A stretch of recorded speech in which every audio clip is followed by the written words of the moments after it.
Let me bring in MSNBC military analyst, retired Colonel Jack Jacobs. Jack, this was the question. What would Iran consider to retaliate for the massive attack that was launched by and unprecedented attack launched by the U.S.? Again, we're getting this from Iranian state TV, but we have three new pieces of information that I want to get your reaction to. One is this attack. The second is that sirens are sounding not just at that base, but in Bahrain and Kuwait as well. And you have the president, defense secretary, and other key members of the administration in the Situation Room.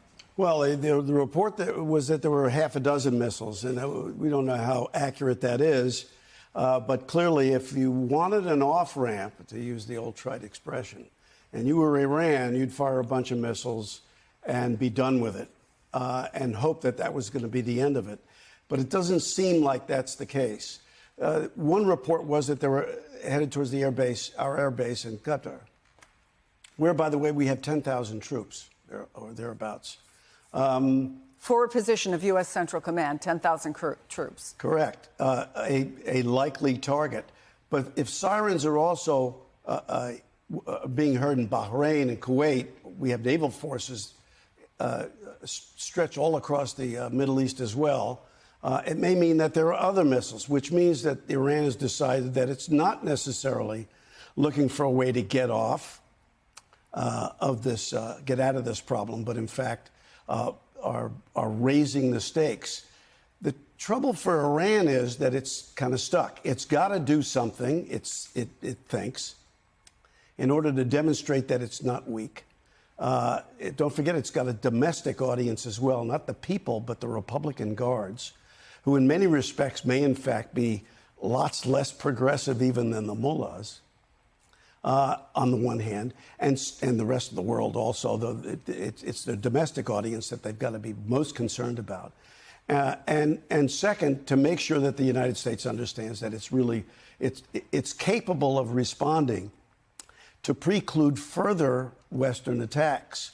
But if it really ups the ante by killing American troops, by sending multiple attacks out there in multiple places that also, by the way, damage people like the Qataris who are acting as intermediaries, then in fact all bets are off. And the likelihood of an American response that the Iranians did not anticipate, something really, really big, becomes greater. Don't forget, the Iranians are looking at the United States and come to the conclusion that the guy who's got his finger on the button is unpredictable. Well, if you're looking at somebody who's an adversary who's unpredictable, what you probably don't want to do is make them angry. And it depends on how long this attack is going to be, how widespread it's going to be, and whether or not it's going to stop after this attack. But if a lot of American troops are hurt, then all bets are off. There is an Iranian semi-official news agency, Tasnim.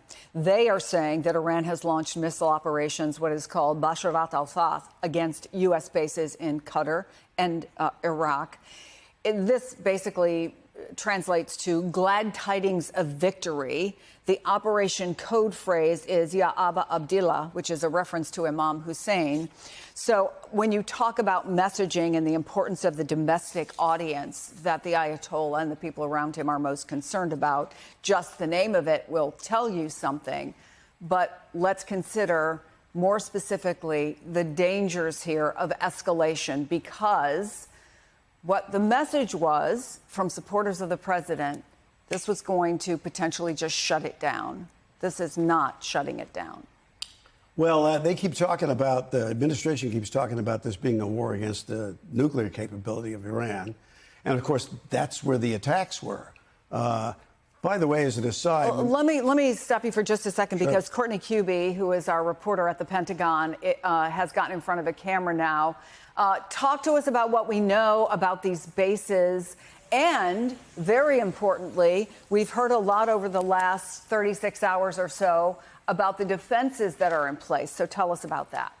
Yeah, that's right. So one of the main bases that we're talking about here is Udeid. That's in Doha. It's this sprawling, enormous air base that is actually owned by the Qataris, but the U.S. military has been there with thousands of troops operating off that base, largely airmen, for years now. Now, it does have extensive air defense systems in it. That's both ground-based systems, which we've been hearing a lot about in recent days, that have the ability to shoot down not only incoming missiles, but also drones. But they also have multiple fighter squadrons there, fighter jets, that have the ability to go up in the air and shoot down incoming as well. We've seen them do that in frankly, in recent months. U.S. aircraft up shooting down incoming drones, and they can even take down certain missiles, Chris. So that is the defense that they have on the base. It is, as I said, an enormous, sprawling base right in Qatar. But there are other U.S. military installations that also are in the area that are well within the reach of Iran. One is the head of the U.S. Navy in the Middle East, known as Fifth Fleet. It's in Bahrain. There is also there are bases in Iraq as well, multiple bases there that have also come under attack in recent months from Iranian proxy groups, well within, obviously, range of Iran if they were to decide to go after one of those. Remember, Iran has actually targeted U.S. troops and the installation at al-Assad, which is in western Iraq.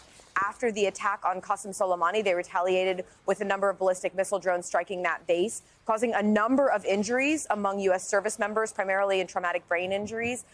Those are three of the main ones that we're looking at. But, Chris, there are a number of other installations there, and we cannot forget, we're not just talking about the U.S. military assets that exist on land. There are U.S. Navy ships at sea.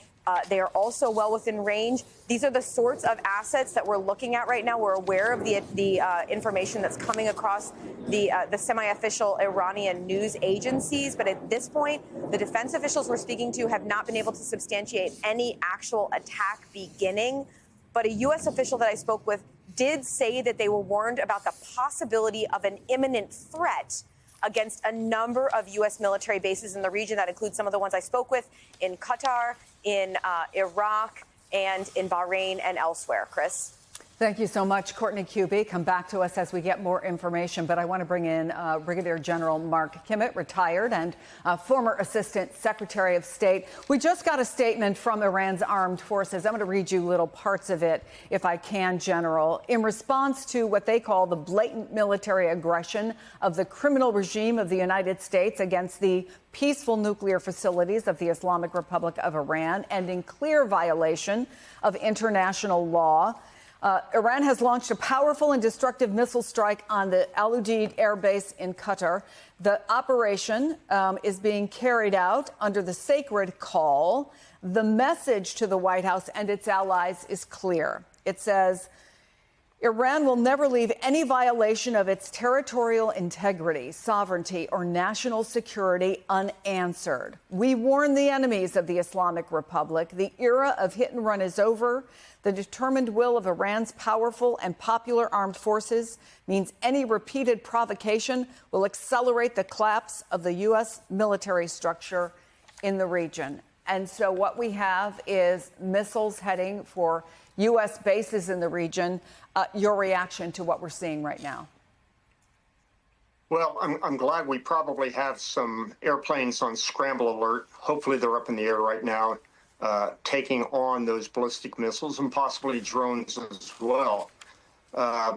We'll have to wait and see the numbers, the quality, the quantity, because that's going to make a difference. It'll be important to find out if this is just a performative response, which is meant to demonstrate that they are resisting but are really not serious because they don't want to draw the U.S. military into a fight, or if this is the real deal. I mean, I would also note, as Courtney said, while we have the largest air base at Udeid, it's also the head of Central Command Forward is located at that base as well.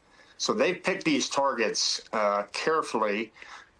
I would just hope we wait and see what happens. Hopefully we can make sure there are no Americans injured. I was really concerned in that message where they said we won't put up with hit and run, which is another way of saying our view that this is one and done hasn't been well received by Iran.